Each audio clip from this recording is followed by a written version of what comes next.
તમારું જે ગીત છે જીવ હથેળી પર મૂકી દીધો, હા. તો તમે કોના માટે જીવ હથેળી પર મૂકો છો?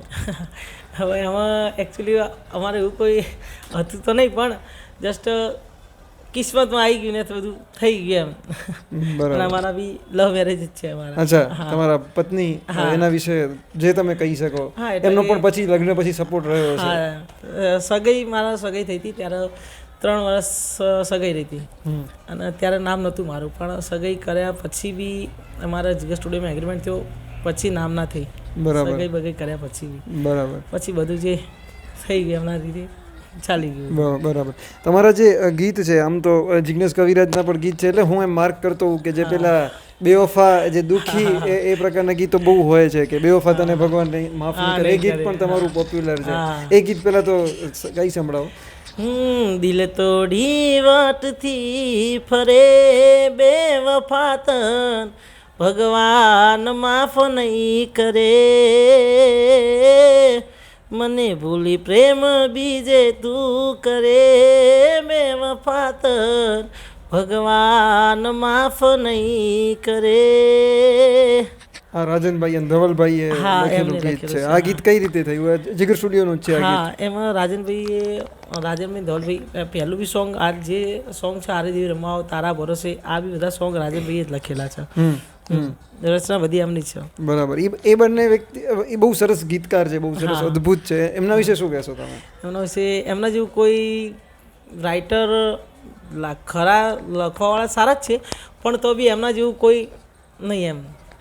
દિલથી બધું લાવે, સારું લાવે એમ. રાઈટ. અને એના પછી એક પેલું હળવું એક ગીત છે, સમય છે તારો મોજ કરી લે, જે ગુણવંત ઠાકોરે લખ્યું છે, રાઈટ? તમે ગાયેલું છે? હા. જિંદગીમાં ઘણું બધું શીખી રે લીધું, હવે મને ભૂલી જાતે એવું કહી દીધું, સમય છે આજે તારો મોજ તું કરી લેજે, સમય છે આજે તારો મોજ તું કરી લેજે. એકચ્યુઅલી આ પણ દુઃખી જ ગીત છે, પણ મને પણ ગુણવંતભાઈએ લખેલું છે. ગુણવંતભાઈ વિશે શું કહેશો? ગુણવંત દાદા થોડું વિસ્તારથી કહેજો. ગુણવંત દાદામાં અમે જ્યારે વિક્રમભાઈ હતા ત્યારે લખતા હતા, પણ એના પછી લખવાનું અમને બંધ કરી નાખ્યું. પણ ગુણવંત દાદાને અમે ભેગા થયા એટલે ગુણવંત દાદા કે આકાશ આપણે લખવાનું ચાલુ કરીએ. હું દાદા હતો ને કીધું લખી, પણ ગુણવંત દાદાનું પહેલું સોંગ મને એમને લખીને આપ્યું હતું અને મને બહુ દિલથી સારું ગમ્યું હતું. એ સોંગ કદાચ તમે સાંભળ્યું છે.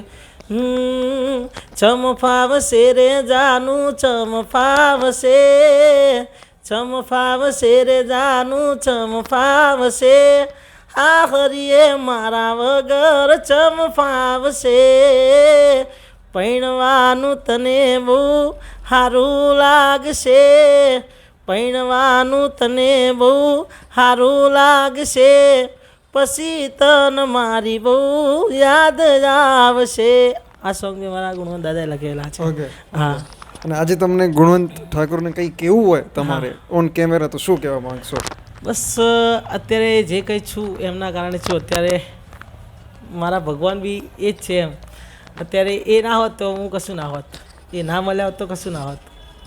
અને તમે રાકેશભાઈ સાથે જતા, તો એના પછી અત્યારે તમે અહીં છો, તો રાકેશભાઈ સાથે વાત થાય, એમને તમે શું કહેશો? કંઈ તમારે કેવું હોય તો? એમનું જોઈને શીખેલું એટલે અમારા માટે તો ભગવાન જ છે એ રહ્યા. રાઈટ. હા, કારણ કે મારા ગુરુ બી ગણવા જો એ રાકેશભાઈ બારોટ, અને જેમને ફૂલ સપોર્ટ કર્યો મારા જિગ્નેશભાઈ કવિરાજ, એ મને મારા મોટાભાઈ જેવું છે, એ સારો સપોર્ટ કરે છે. બરાબર. જિગ્નેશભાઈને યાદ કરી કંઈક એમના વિશે કંઈક કહો. તમને એમનામાં તમે શું જુઓ છો? એમની પર્સનાલિટીમાં તમને? એમના જોડે ઘણું બધું શીખવા મળે છે એમ. કે એમનું કોઈ બી સોંગ બોંગ, એમને મને બી એક સોંગ આપ્યું હતું કદાચ,